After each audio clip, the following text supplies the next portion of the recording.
आज पूरे हिंदुस्तान में कितने मदरसे होंगे? आपके बिहार में कितने मदरसे होंगे और कितने मौलवी होंगे? सब मिलकर सिर्फ जहेज खत्म नहीं कर पा रहे हैं। और बताओ, बिहार में जहेज खत्म हो गया? जो शादी होती है क्या मोटरसाइकिल नहीं मांगी जाती है? क्या दहेज नहीं? इतने मौलवी, लाखों मौलवी, हजारों मदरसे, हजारों प्रचारक, सब मिलकर एक गांव से जहेज की लानत नहीं मिटा पा रहे हैं। अल्लाह के रसूल अकेले तन्हे तन्हा, एक तरफ शराब है, दूसरी तरफ जुआ है, तीसरी तरफ बाप के मरने के बाद बेटा अपनी मां को अपनी बीवी बना रहा है, चौथी तरफ मां के पेट से, बीवी के पेट से अगर लड़की पैदा हो रही है तो उसको जिंदा दफन किया जा रहा है, उसको कब्र खोद के जिंदा गाड़ा जा रहा है। अकेले एक नबी ने, अकेले एक मर्द ने, अकेले एक मुजाहिद ने, अकेले एक रसूल ने इन तमाम बुराइयों को खत्म करने के लिए कितनी मेहनत की होगी, पूरे मुआशरे से कैसे इन तमाम खुराफातों को पाक किया होगा। मेरे भाइयों, मुहम्मदुर रसूलुल्लाह के आने से पहले हाल तो ये था कि एक आदमी की बकरी दूसरे आदमी के खेत में चली गई। पढ़िए सीरतुन नबी अल्लामा इब्न हिशाम की। इस आदमी की बकरी उस आदमी के खेत में चली गई और थोड़ी सी घास खा ली। उस आदमी ने बकरी ले जाकर इससे कहा, बांध के नहीं रख पाता अपनी बकरी को, पकड़ अपनी बकरी, तेरी बकरी ने हमारे खेत में आकर घास खा ली। इस आदमी ने गुस्से में कहा, तो क्या हुआ, जानवरी तो है, चला गया तो क्या हुआ? उसने कहा, बजाय अपनी गलती मानने के अकड़ रहा है। बस इतनी सी बात पर जंग शुरू होती है और दोनों के कबीले आमने सामने आ जाते हैं। जानते हो ये जंग कितने साल चली? इतनी सी बात पर, तेरी बकरी मेरे खेत में क्यों आई, इतनी सी बात पर ये जंग चली तो 27 साल तक जंग चलती रही। कितने साल तक? 27 साल। 27 साल के बाद जब दोनों तरफ से मरने वालों की गिनती गिनी गई तो 27 साल में दोनों तरफ से मरने वालों की गिनती हो चुकी थी 40,000। 27 साल में दोनों तरफ से मरने वाले लोगों की गिनती हो चुकी थी 40,000। 40,000 लोग मर गए एक बकरी के घास खाने की वजह से, लेकिन अभी जंग बंद नहीं हुई।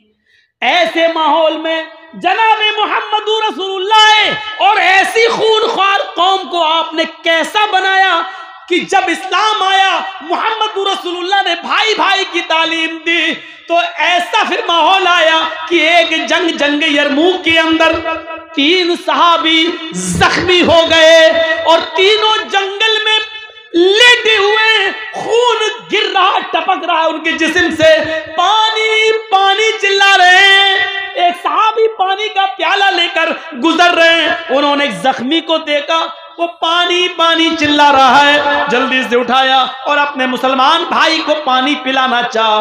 होंठों तक ले जाते हैं कि दूसरी झाड़ी से आवाज आती है, काश कोई मुझे भी पानी पिला देता।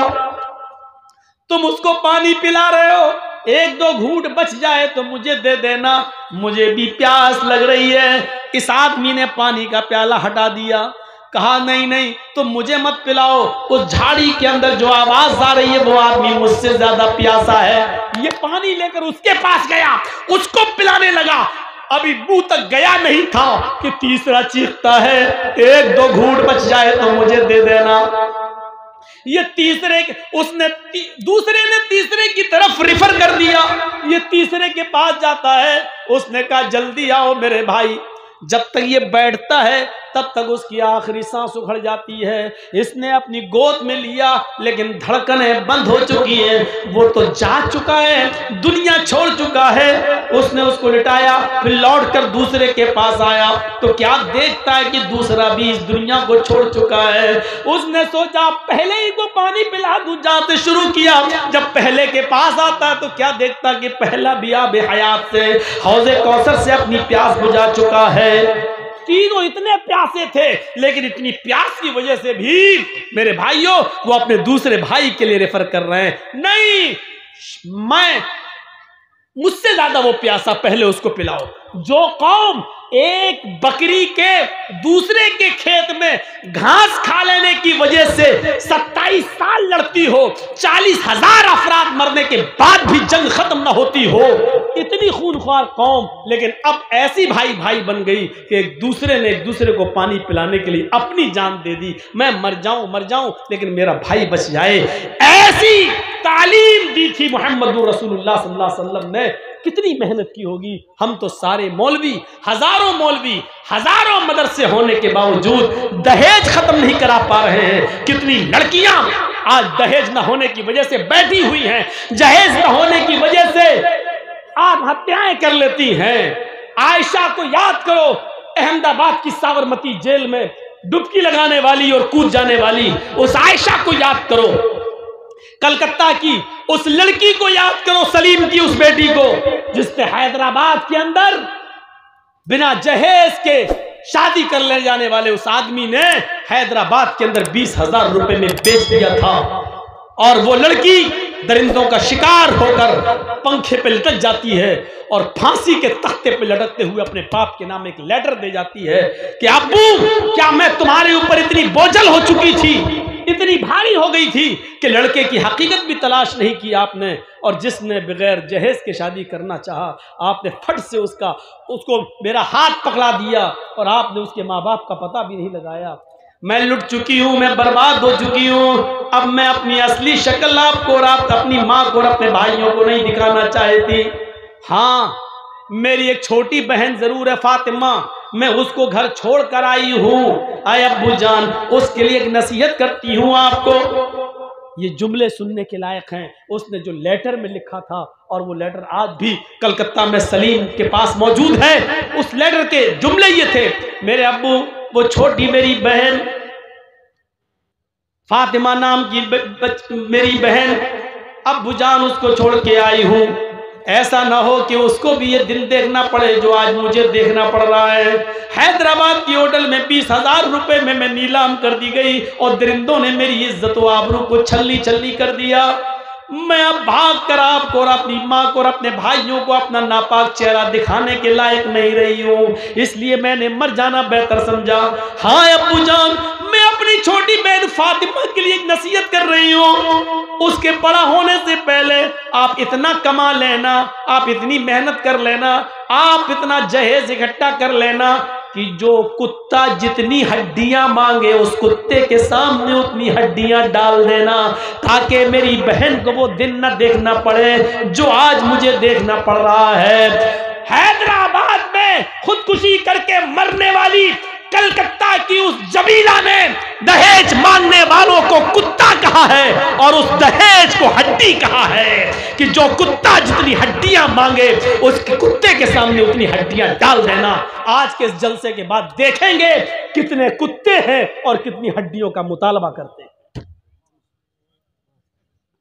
आज के बाद जो भी दहेज मांगे समझ लेना वो कुत्ता है, और लड़की का बाप जिसको उसकी डिमांड के मुताबिक दे, समझ लेना कि बाप उस कुत्ते के सामने हड्डियां डाल रहा है।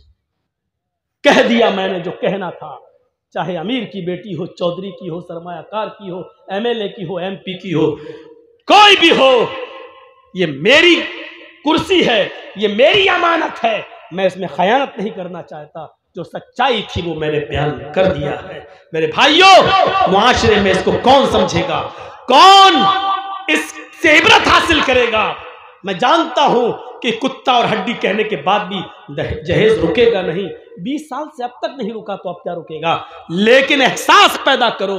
एहसास, उस जमीला ने क्या कहा था कि मेरी बहन के लिए इतना कमा लेना कि जो कुत्ता जितनी हड्डियां मांगे उस कुत्ते के सामने उतनी हड्डियां डाल देना, ताकि मेरी बहन को वो दिन न देखना पड़े जो मुझे देखना पड़े।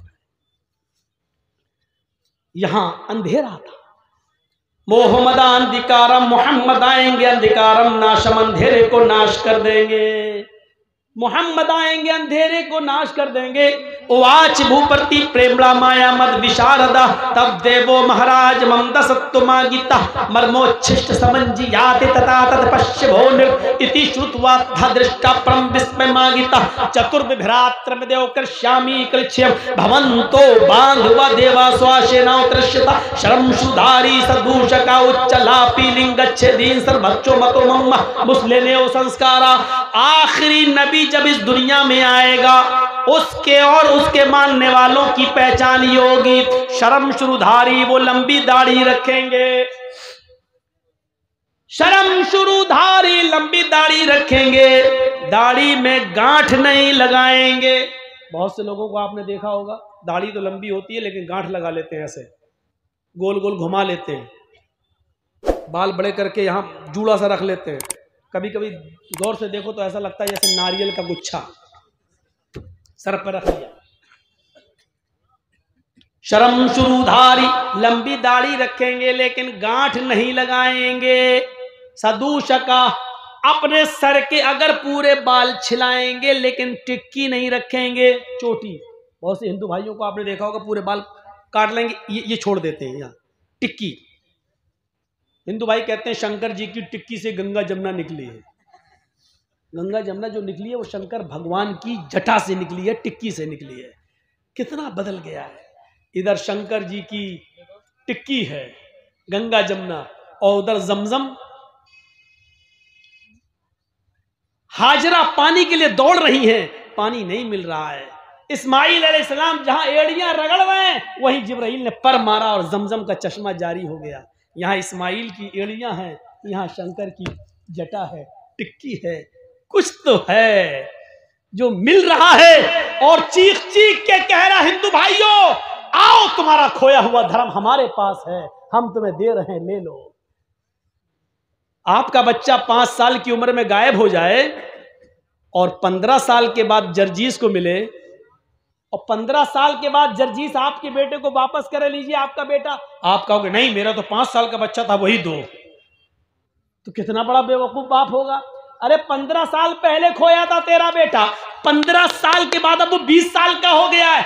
5 साल का था वो जब खोया था, 15 साल के बाद 20 साल का, अब 20 साल का बेटा तुझे दे रहा। नहीं साहब वो तो काली शर्ट सफेद पैंट पहन के गया था वही चाहिए हमें, वो तो 5 साल का था वही चाहिए हमें। कितना बड़ा बेवकूफ होगा वो बाप जो 15 साल के बाद अपने बेटे को पहचान नहीं पा रहा है। आपका मजहब जिस कंडीशन में था उसमें धूल लग गई है।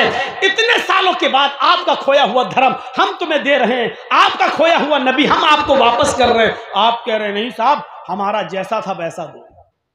आप ही की किताब तो कह रही है उसकी पहचान ये होगी, शर्म शुरूधारी लंबी दाढ़ी रखेगा, गांठ नहीं लगाएगा, सर के बाल छिलाएंगे तो चोटी नहीं रखेंगे, उच्चालापी मंदिरों में घंटा नहीं बजाएंगे, जबान से आलाप करेंगे, बुलाएंगे। जबान से हम ही लोग बुलाते हैं अल्लाहु अकबर अल्लाहु अकबर। उच्चालापी ऊंची जगह पर खड़े होकर आलाप करेंगे, जबान से आजान देंगे। इससे भी बड़ी पहचान एक और बताई गई, लिंगच्छेदीन खतना कराने वाले होंगे। अंतिम ऋषि के मानने वाले लिंगच्छेदीन खतना कराने वाले होंगे। लीजिए साहब और क्या चाहिए, जब खतना तो यहूदी भी कराते हैं, ईसाई भी कराते हैं, लेकिन आपकी किताब तो कह रही अंतिम ऋषि आखिरी नबी हो उसके मानने वाले खतना कराएंगे। और अंतिम ऋषि कौन होगा, जो चांद के 2 टुकड़े करेगा उंगली के इशारे से। ये आपकी किताब कह रही है और ये दुनिया जानती है, चांद के उंगली के इशारे से 2 टुकड़े करने वाली जात मुहम्मदुर रसूलुल्लाह की है। आपकी किताब कह रही है चांद के 2 टुकड़े करने वाला अंतिम ऋषि होगा, उसकी पहचान ये होगी उसकी और उसके मानने वालों की कि वो लंबी दाढ़ी रखेंगे, दाढ़ी में गांठ नहीं लगाएंगे, सर के बाल छिलाएंगे तो चोटी नहीं रखेंगे, ऊंचे स्वर में आलाप करेंगे अर्थात अजान देंगे, लिंगच्छेदीन खतना कराएंगे, सर्वभक्षो मतो मम्मा, और सबसे बड़ी एक पहचान ये होगी कि वो सर्वभक्ष होंगे, सब्जी भी खाएंगे और गोश्त भी खाएंगे। सर्वभक्ष, सब कुछ खाने वाले, सब्जी भी खाएंगे और गोश्त भी खाएंगे, लेकिन हर गोश्त नहीं खाएंगे। ये भी आपकी किताब कह रही है, हर गोश्त नहीं खाएंगे। बिना कौलन च पश्वस्तेषाम, बिना कौल, बिना मंत्र के उनके यहाँ कोई जानवर हलाल नहीं होगा। वो जिस जानवर पर मंत्र कौल पढ़ेंगे, मंत्र पढ़ेंगे, यानी बिस्मिल्लाह अल्लाहु अकबर कहकर जिस जानवर पर छुरी चलाएंगे वही खाने योग्य होगा, वही खाएंगे। बिना कौलन च पश्वस्तेषाम, वो बिना कौल बिना मंत्र के कोई भी जानवर हलाल नहीं करेंगे। सब कुछ खाएंगे, सब्जी भी और गोश्त भी, लेकिन हर जानवर नहीं खाएंगे,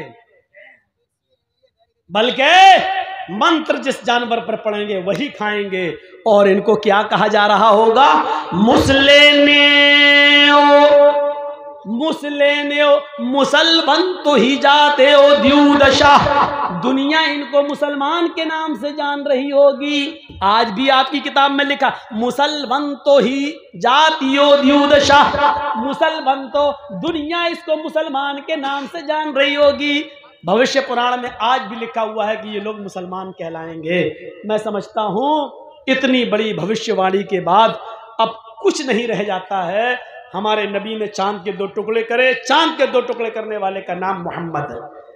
लंबी दाढ़ी रखने वाले मोहम्मद, दाढ़ी में गांठ न लगाने वाले मोहम्मद सल्लल्लाहु अलैहि वसल्लम, सर के बाल छिलाएंगे लेकिन चोटी नहीं रखेंगे, चोटी न रखने वाले मोहम्मद रसूलुल्लाह, खतना कराने वाले मुसलमान और मोहम्मद रसूलुल्लाह सल्लल्लाहु अलैहि वसल्लम, और सब कुछ खाने वाले, अजान देने वाले, ये सब कुछ, ये सारी खूबियां जो आपकी किताबों में हैं मोहम्मद रसूलुल्लाह के अंदर मौजूद थी।